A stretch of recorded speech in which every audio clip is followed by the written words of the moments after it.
Likely or The salinity will rise up. we raise up Yeah, because of the because- waste and also the No, something that actually, there's a lot of factors that why salinity Goes up, yeah. rise up, because salt will stay salt. as a salt. If there's an evaporation and everything, those salt will not come with the evaporation, so it will stay in the water.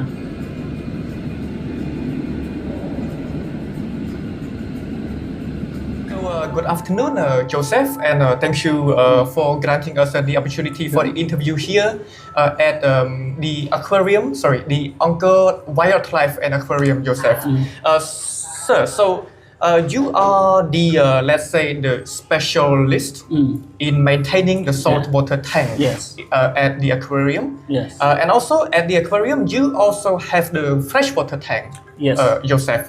But at the same time, because the aquarium is focused on the Tonle Sap lake, which is a freshwater system. But here you also have the saltwater system. So Yes. My first question is that why do you need to include the saltwater environment in this premises? Ocean is a larger water in the world, right? So it's a part of the ecosystem, and then we have those different kind of fish. Salt are needed also in the some of the land and everything.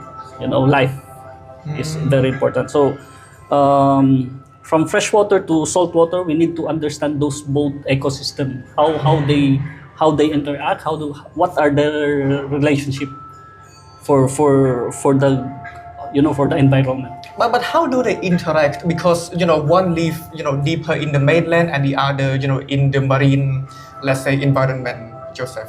Actually, they interact what we call in the brackish water. So those brackish water are mostly the small fish living inside there. So You mean like the place where the salt water and fresh water yes, meet each other? Each other. So yeah, and also there's some of the species that need to survive with fresh water, and including the breeding. So some of the animals need to go to the fresh water and then give birth and then go back to the sea. So that's what and then of course vice versa with the fresh water. Yes, Joseph. But you said that in the in reality, the real environment, sometimes the freshwater animal can also interact with the saltwater animal. But here, Joseph, at Angkor Aquarium, do they also interact with each other, or the tanks are separate normally? The tanks are separate, totally separate. But of course, during the treatment, if we need to do some treatment for the freshwater, we need to put some salt also in the freshwater, and then vice versa also with the saltwater. So this we called it osmoregulation for they need to have salt also in their body. Even though the freshwater animal, Yes. they need some salt in there. So the salt that they get is not always it's not always from their diet. Yes. It can also be from the water themselves. Yes. Oh, okay. Yes, but Joseph, because you said that the ocean is a very big place. For example, Tonle Sap, I think it is. From my perspective, of course, maybe it is a bit easier because Tonle Sap is a smaller basin compared to the ocean, and the animal over there, the number of species is also lower than the entire ocean. So if you were to introduce the marine species here, like what kind of marine species do you pick?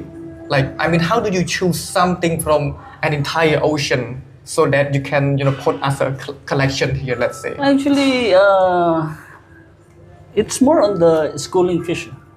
So marine fish, we have those herbivores, omnivores, and then the carnivorous fish. So to balance all those, we will put some shark here, and then we can introduce some pompanos or the schooling fish, then the small ones that live in the corals.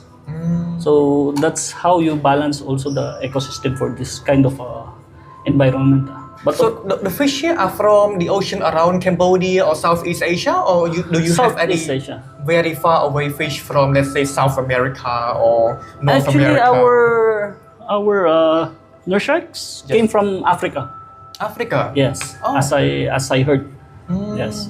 So they can live with each other, no problem. I mean, you don't disturb their yes. food web, food change or We something need like to that. adjust some feeding. We need to make sure that those carnivorous fish are eating properly.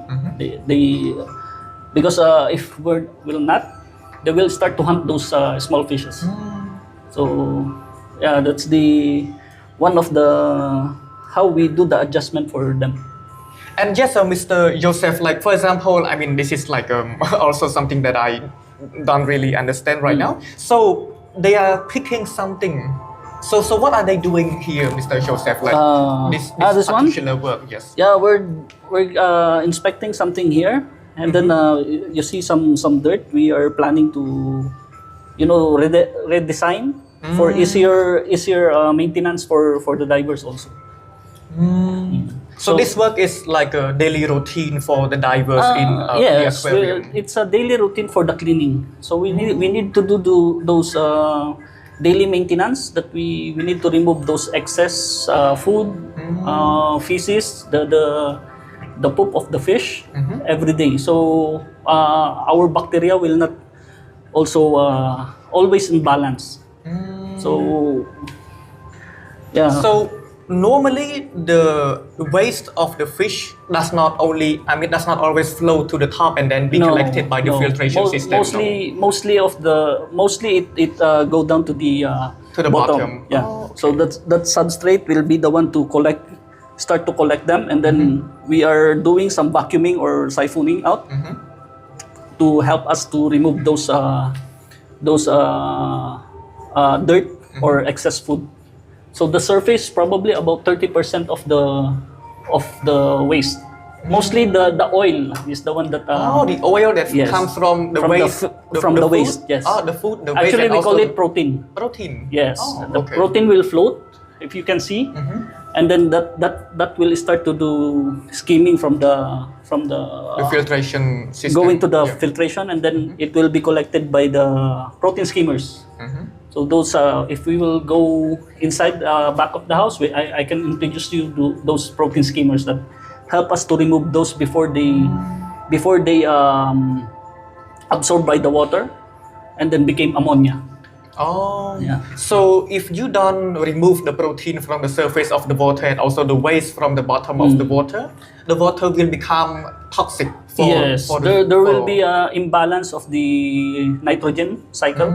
So it will be always the ammonia will kill the fish. So it starts always from the ammonia. So they can get sick and then they can possibly die at some point. So their immune, if the environment always imbalance, so the fish will get stressed.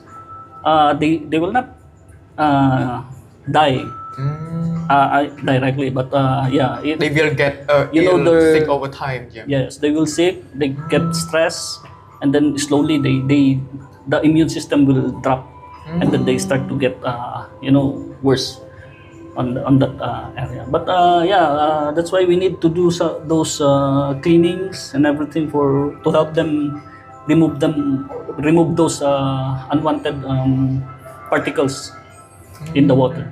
Yes, Mr. Joseph.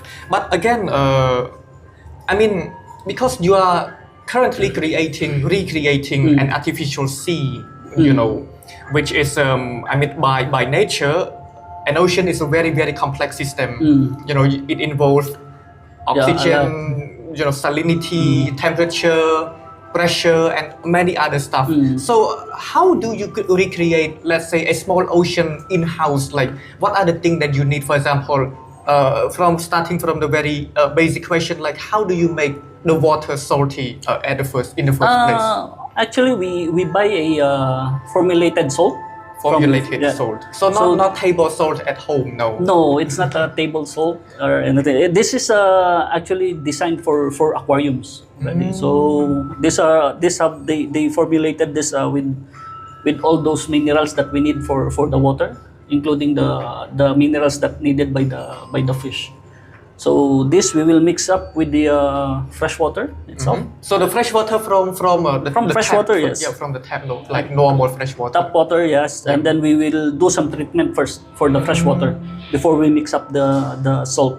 And then after that, we need to measure everything from water parameters, the temperature, ammonia, nitrite, to make sure that we are not introducing those harmful bacteria inside this the aquarium.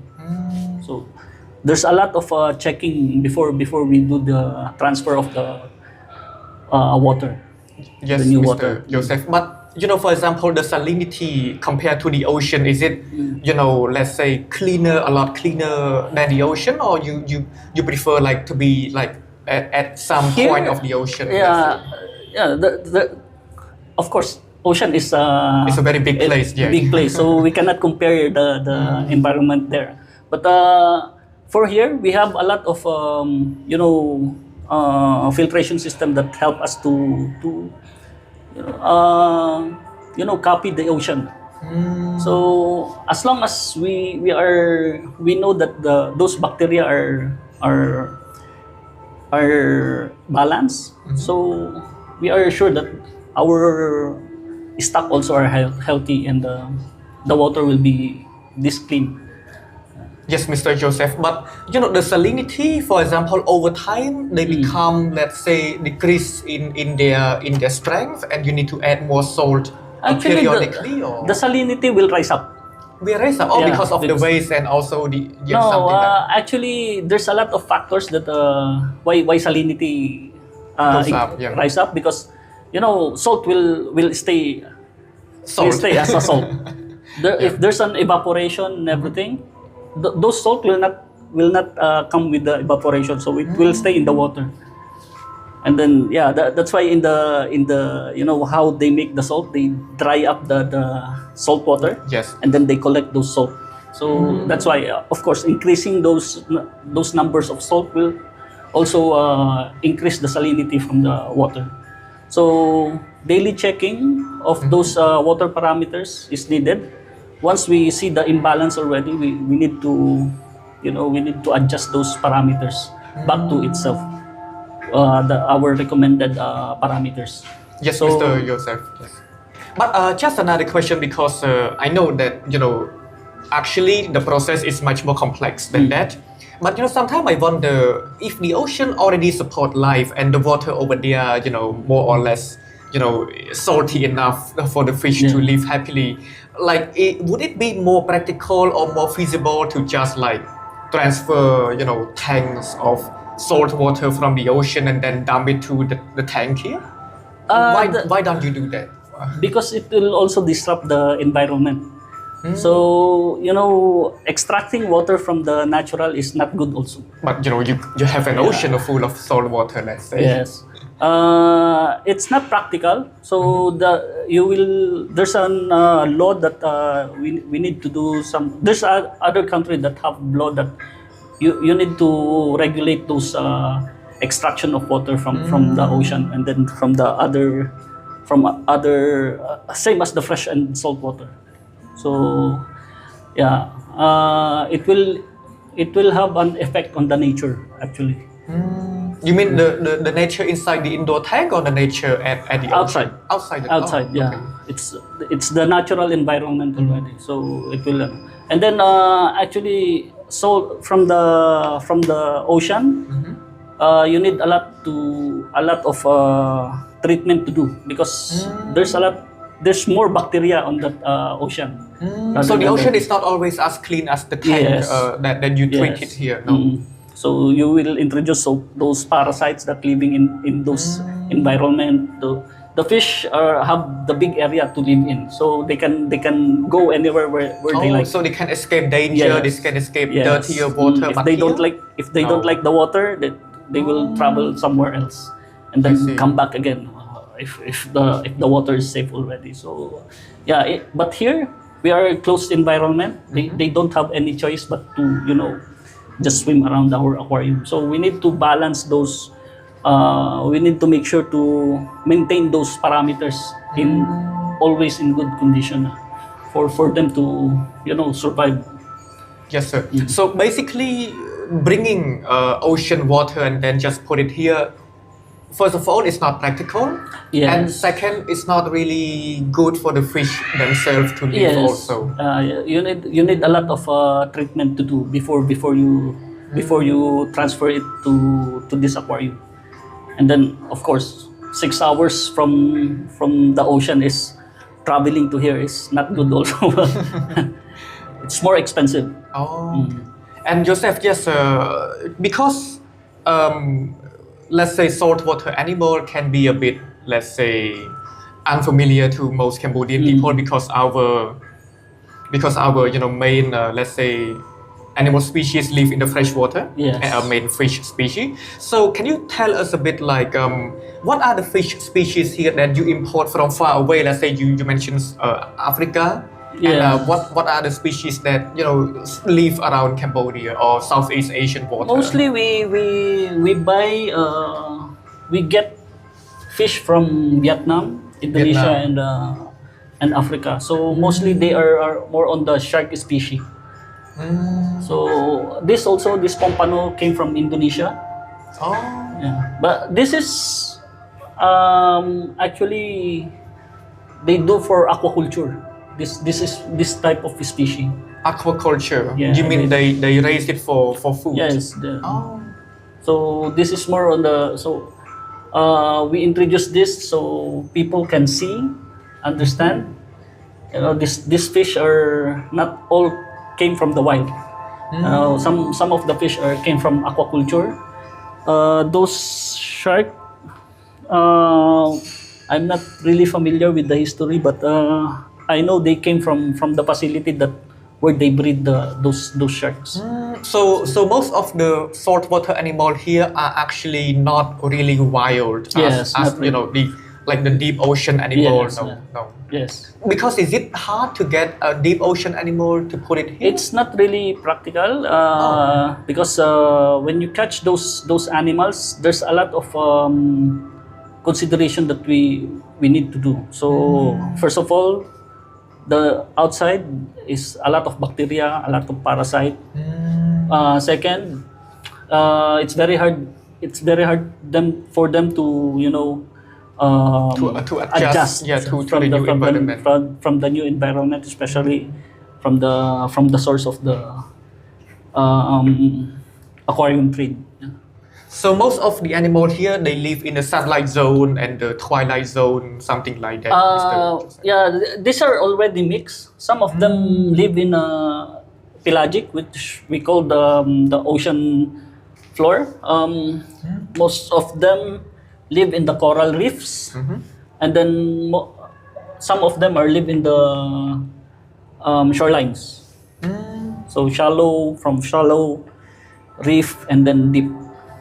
So basically, this animal can be seen on the Yes. the surface level of the ocean. Yes. So they are not really different depth of water. Yes, Mr. Joseph. But before I saw, I think on that side of the tank, of course, there's a very big shark, or maybe more than one shark. I think, like a very long one, slender one. This nurse shark normally they stay in the reef. They stay in the reef. Yes, but of course the depth is depends on them. Normally this you can see from the around 30 meters. You can see them. But they go up. Yeah, they go up also from the reef to hunt some food, and then go back to the deep. So these are normally their natural behavior. Yes, Mr. Joseph. But again, when you transport this fish, but I mean the small one, I don't think it's a big deal because you can put it in a smaller container, on a smaller truck. But how about, for example, the shark? Like it's very long and very heavy. So how? First of all, like how do you transport them, make them comfortable on the journey, and also before you put them on the tank, like what are the procedure that you need to do to adjust? Actually, the first thing that you need to do is to check the animal. To check the animal. Yeah. You need to know the species of animals. Shark have 2 two types of shark. That shark that can stay from the bottom, and shark that always swim. So, Yeah, so for example, you- the great white shark, they always swim. Yes. They don't stay at the bottom. Yeah, if they start to not to swim, they will start to suffocate and die. Oh, because they need the water to go through their gill all the time. All the time, because they as fish, they don't have those Breathing lung. swim bladder. So these fish have swim bladder. They can continue on swimming, balance to make them buoyant in the water. But those fish, they need to suck the oxygen from the water. Actually, they need to suck the water to extract those oxygen from the gill. So it cannot stay still. Yes. I mean, compared to the freshwater species, some of them, yeah. they stay very, very still. So, for example, this shark, Yes. but in particular, Mr. Joseph, like that one, is also staying still. So Yes, they have the ability to suck up the water from their mouth. So some fish, they don't have those ability. And okay, so the first one, you need to know about the fish, and then Yes. what are the next procedures? The next procedure, of course, you need to prepare the tank, the length of the tank, the size. Of course, you need to condition also the water.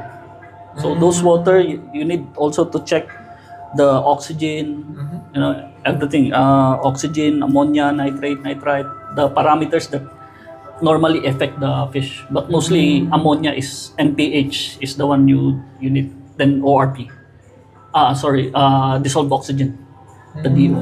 So those three parameters are mostly important on doing the transport. So the transport, you need to monitor like every second of the journey. Not really every second, but you need at least every hour. You need to check those parameters to make sure that they are still in the good range during the transport. But when they are confined in a space, as small as a container like that, I mean, do they freak out like human or any other animal, or they just like, okay, As long as you cover the tank, as long as they stay in the dark, they normally stay still. So they don't feel stressed, or maybe I mean, how do you actually know the emotion of the fish, for example? Actually, from their swimming and then their breathing, normally we always check the breathing and then you mean like the motion of their Yes, gill? same as human. If we get stressed, we get more on the breathing routine. The what they call the labor breath. Yeah. Something like that. But in normal, you have how many breath? Like breath per second, per minute, something like that. Because So we cannot pulse them. We cannot pulse them, so we count from the gill. How frequent they open the gills. That's how we monitor. Some people have other techniques, have other ability to check, but normally that's the basic one, because that's the first thing that you will see in the fish, the breathing and then the swimming. If they stay still, it doesn't mean that they Yes, are because it depends on the species. the also. species. Yeah. For shark that mostly don't swim, they will stay still as long as they are in the dark environment, cold dark environment, and then as long as those dissolved oxygen they getting, they will not feel stress. And before you put them in the tank here, I mean, you also put them in a intermediate tank to see their health, and I mean, how do you adjust to the new environment, for example? Once they arrive here, we will do some quarantine procedure. So like basic. We will do the procedure, acclimatization for. It depends on the water parameters, how high or how low the water parameters from the tank that we will transfer them. Sometimes it will reach around 1 hour to 2 hours, just to balance those parameters, and then that's the time we will transport the fish, and then mostly we always recommend 7 to 14 days outside the main tank. outside the main exhibit. So 7 to 14 days, we monitor the fish, feeding, the health. So we will do some treatment if necessary. But yeah, after we will introduce them to the main exhibit. But of course, those 7 to 14 days, it still depends on the fish. So if the fish still not eating, we will not transfer them to the big tank. So when they don't feel good, fish normally do not eat. We will not. Yes, if they still feel stressed, we're not going to transfer them to the tank. Yes, Mr. Joseph. But another question also, because again you are recreating an artificial environment for a very complex environment. So the coral reef here, are they real or are they are man-made? They are artificial. Artificial. Yes. But they don't pose any, for example, discomfort to the fish, even though they are artificial. No. Actually, no. But this theming is intended actually for the small fishes. So it became their house, as same as in the nature. They can hide so those big fish cannot follow them from those hiding places. Of course, for the beauty of the aquarium also. But mostly it's intended for the fish that they have those hiding place, especially those small fish. Yes, Joseph. But you said that the artificial reef does not affect, let's say, the livelihood of the tank. But in nature, the reef are alive, and when I watch the documentary, they can open up, they can close. So in nature, I mean, what are the function of reef? Actually, the function of the corals are most likely they are the plants of the sea. Oh, okay. Somewhere around that one. So they help those fish also to reproduce. They can hide also in that those places that the big fish cannot go through. And then of course it's an indication that the water in that section or area is in good condition. So yeah, that's the indication of the area. So there is no real plant here in this saltwater No, tank? we don't have any plants here. So this is the copy. All are artificial. So the food will always come from the human who feed them. There will be no naturally grown food like, let's say zooplankton or we plankton. do some aquaculture for the zooplankton, but it will only go for the small fishes. But mostly these fish we don't we give them formulated food already to get to balance the nutritional needs that they need. So we mix some vegetables, then put some vitamins on it, and then just feed to them. So yes, Joseph, also a bit more on the question of food, let's say. So the bigger fish also consume the smaller fish here, is that correct? Or they don't consume each other at all? Actually, we cannot control that one. It's uncontrollable. It's natural for them. Yes, because they still, if their instinct actually go back to they still hunt. So for example, that slender shark can also consume other fish as well. Yes, that's one of the major concerns from this species. But yeah, as long as you balance them, actually they more likely not hunting. It's I think in my opinion they are, if they get bored, so they just want to choose something. Yeah, they started to, hey, I want to train myself again, something like that. So normally, even though when you see a shark, normally you would associate shark as something ferocious. So they don't always eat other fish. I mean, if you give them enough food, they are full. They don't really care about hunting anymore. Normally, yes. They don't care about the as long as they are food as full, or you know, they have those nutritional values that they have. They will not hunt. Of course, those pelagic, the one that territory. Some shark, they don't like some other big fish that in their territory. So what they will do, they will attack those big fish. So fish can also be territorial. Yes, Not only land animals. Not only animal land animals. So shark are territorial. Some species are territorial. So they like their environment, To be balance.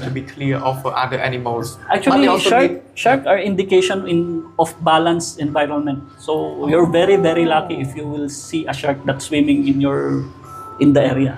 So those areas that have shark actually is a good indication of a good natural resource. So fish are healthy, the corals are the nature are healthy on that spot. But Joseph, again, like when it comes to food, because at home, when like normal homemade aquarium, we have that small, food Yes. that comes from the package, and Yeah, that's the formulated food. So is that the same food that you also give to them, or you add something a bit more special? We still buy the fresh one. So we buy from the market, and then we will freeze it, and then we will use it for them. So we normally feed them daily consumption, but Like 3 times a day, like human being, or do you have two times a day. times a day? Yeah, for this marine environment. For freshwater, we only do it one One time. time a day. But they don't eat the food, at the same time. The food will just float, and then the fish will eat, Yes. over time. So per time, that's about 2 or 3 hours. The Something like the freshwater normally, the water start to get murky. So, but most of our animals in freshwater are filter feeders. So they during the hours they take those excess food from the water. But for here we need to remove those uneaten food, because most of these guys normally they don't after they full they don't consume anymore. But Joseph, for example, when you look at real marine environment, it is also affected by the tide, the time of day, or Yes. sometimes even the moonlight. Some fish can be affected by the moonlight or the sunlight. Migratory pattern, something like that.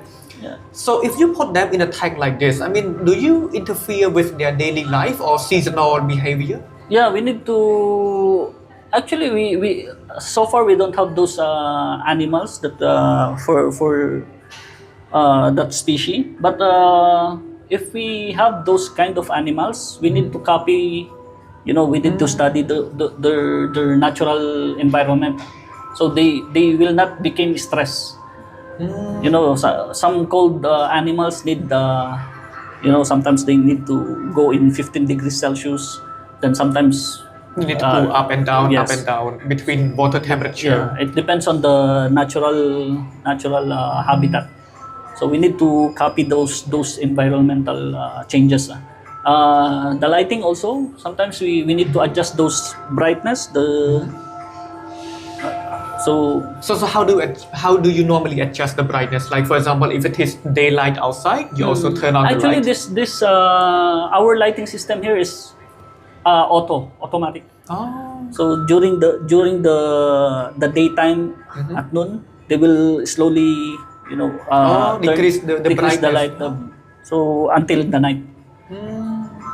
Is it because the fish also need the light to know Actually- how to function like human being? Not really, but because it's not good for the fish that there's a sudden burst of light that affect their eye. Okay. That's why we in our aquarium we normally say no flash photography. Because once you flash it, in other country there's an incident already that one of the shark they get the flash, and then Yeah. the shark suddenly burst up swimming and then hit the glass. So that's one of the why we don't like to do those kind of photography. We avoid those flashing. But also, for example, like the way you turn down the brightness, also to mimic the day and the night time of the real environment. Also, That's the best way to mimic the environment. yes, Mr. Joseph. But another thing, sir, because when you put them in an environment like this, I mean, yes, they have some place to hide, but maybe not as good as the real, place. So if they, like let's say mating season, and they want to lay eggs, so the other fish will most likely eat their eggs, right? Yes. So If we know the species, we can remove them and then put them in the isolated tanks. Normally, that's what we do. But mostly, we cannot identify those fishes. But normally, we let them do their own thing. So, but normally when they do their own thing, do you let's say believe that they can create smaller fish, baby fish, or normally yeah, we they- have here already from yeah, but in the freshwater. freshwater. Yeah, the clown knifefish. We have successfully rear the babies. So around 35 pieces of. So what happened? They breed inside the tank. So we just monitor those babies, and then we after a good size, we move them out from the tank and then Just feed to them. let them grow separately. Yes, so, because the parents are still protecting them. Yes, Mr. Joseph. But another thing, sir, when you design a tank, normally how would you design it? I mean, of course, aesthetically, we need, for example, this is a semi-arc so that people can walk under the water.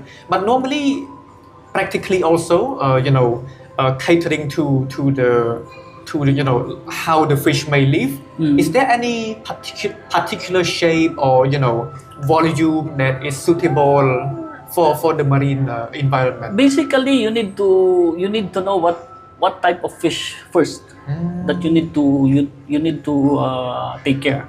For example, if you're taking care of elongated fish, like You need bigger long fish, tank, yeah. you need longer tank. Longer tank. Yeah, the good rule of the thumb is ×3 their length. Also, if the fish is 1 meter, Yeah, the tank should be at least 3 meters. 3 meters. 3 meters by 3 meters. So that's the good rule of the thumb. But mostly the shape, the size, it's not It's more like really, aesthetic, yeah, aesthetically, just yeah. aesthetic. You need the only thing that you need to consider is the life support system. The one who will do the cleaning of the water. That's mostly the most important one for me, because fish live in the water. If the water is not good, fish will not also be good. So normally we those engineering calculation need to be at least exact on how the water cycle works. So those bacteria and everything can reproduce and then balance the water that the bacteria needed from the water. But if they, for example, the big shark, let's say, if they live here for an extended period of time, let's say 1 or 2 years, and you release them back into the wild, do you think they will survive in the wild? No, So because they've been used to the human interaction already. So normally we need to recondition them.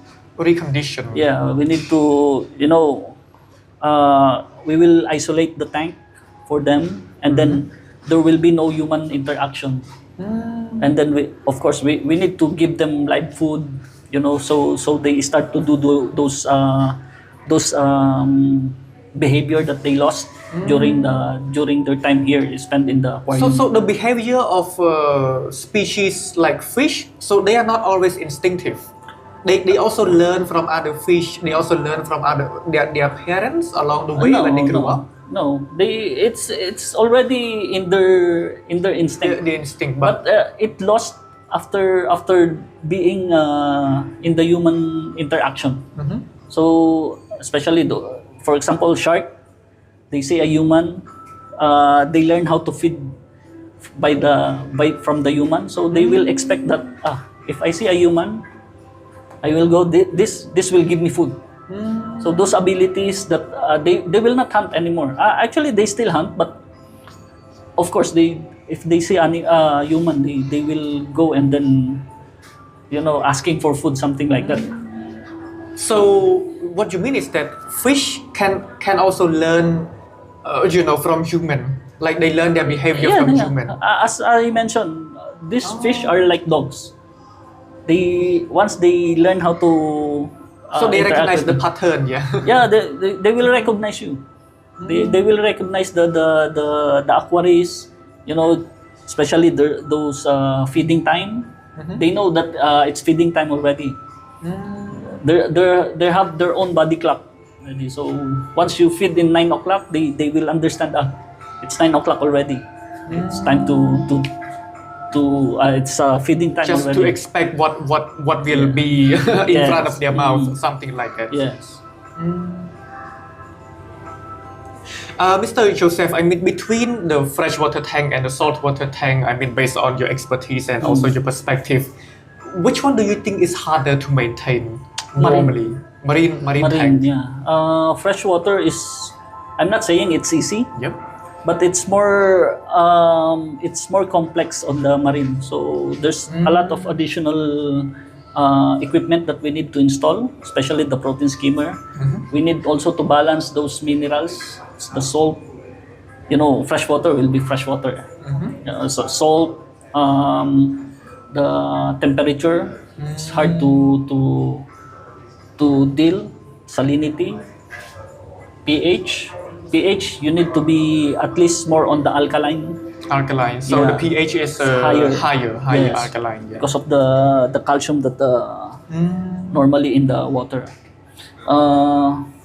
We need those parameters. Freshwater is I say it's easy because most of the fish can breathe, can surface breathe. And if the oxygen level go low, some of the fish will start to go up and then get those air from the outside. That's also indication that the water is having some problem. Yeah, but these guys, these animals, they are not the same as those behaviors. They will not float. They suddenly start to do let's say unusual behavior. Distress behavior. Swimming a lot, and then the breathing. And then, you need to indicate what's happening already from the water. And then, also the feeding is quite harder for these guys. So in the aquarium here, Mr. Joseph, like for example, this particular tank, let's say the main saltwater tank. What is the volume of this tank? Is it like almost 1 million liters? Actually, this is around it's more than 500,000 liters. More than 500,000. Yeah. But as you combine with the smaller tanks, it adds up even more. Yes. So this tank is 100 cubic meter less from the freshwater. Oh. So the freshwater is around 500 cubic meter. 500,000 liters. This is around 650, 620. So in order to keep the tank running, like how many people do you need, to monitor? Like, okay, so for example, just now I saw 2 scuba divers. Yeah.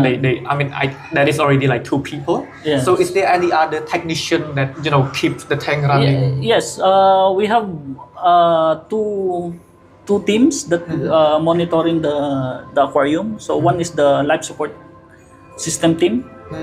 They are more on the mechanical side. They are taking care of the pumps, electrical concern, lightings, and everything. Machinery normally. Yes. Yeah. And then we have the aquatic side that's taking care of the fish. They are also taking care of the water parameters. So they are doing the daily check. in the fish department, we are already in 8, including me. Yeah, 7, 8 in the team. So almost 10 people Yes. just to look at the fish themselves and also the machinery Yes. that keeps them alive. Around, Yes, sir. around 10 personnel. So that one we divide the schedule for them. So we have the morning shift, we have the afternoon shift, and then we have the night shift. So this is a 24-hour monitoring for the aquarium. So, Mr. Joseph, a bit on your background, as the final question. So, because you said you're Filipino, so in Philippines there are many people who choose your specialty because it's basically an archipelago, and that is why you learn that expertise, or is it something else? Actually, for me, it became it became passion already. I started as a diver also. A diver. So I intend on doing the cleaning, But yeah, after those years, I enjoy working with the aquarium. Especially Philippines are covered with saltwater, not really on the freshwater side. Yes. So we have a lot of marine biologists. We have a lot of sources, to learn how to take care of this kind of environment. So you're learning, you learn also theoretically and practically on the Practically, tank. yeah. But most of my knowledge came from experience. Actually, I'm very exposed on from construction of the aquarium, until to the operation of the aquarium. So that's what where my experience came from. Of course, there's a lot of mentors that I appreciate. They teaching me when I need something. I just ask them. Those peoples are quite good actually. They give information a lot to me. Yes, Mr. Joseph. And the very final question also. When you come here and then you work on a tank, of course, I mean, at the same time, do you transfer the knowledge to the Cambodian Yes. team? And in what way do you transfer the knowledge? Actually, one of the hardest part is, of course, the communication. The communication. Yeah. So by what we are doing right now, I'm doing some basic books that they can understand for the introduction of the aquarium. So this we are planned to do those convert it into Khmer. So those people that don't have those understand too much English, they can read those. And then of course in my team I have one guy or two guys that do understand English. So these guys They also can help me communicate with each Yes. other. Yes. This is my bridge to those that have cannot speak to me properly. So I just talk to them, teach them, and then of course I give them also some assignment. So to Like homeworks, like yeah. So they have this they think on themselves. So for example, I will give them some make this do some research on it. So yeah, those things that they are the one to discover by themselves. But sir, those are theory, but the practicality, for example, looking after the tank, for example, the diver just now, what they do is learning from the experience. Yes, that's part of their experience. The feeding, we just introduce them how to do properly. Safety is more important. Safety. Safety. We still have shark here. So Okay. once they bite, because you're holding the food from your hand. Once those shark didn't recognize, they are after for the food.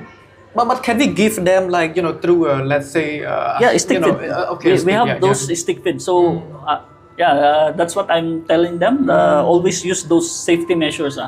Don't sometimes We don't people know- became confident. And then suddenly there will be an incident happen. But mostly they are using those stick feeds.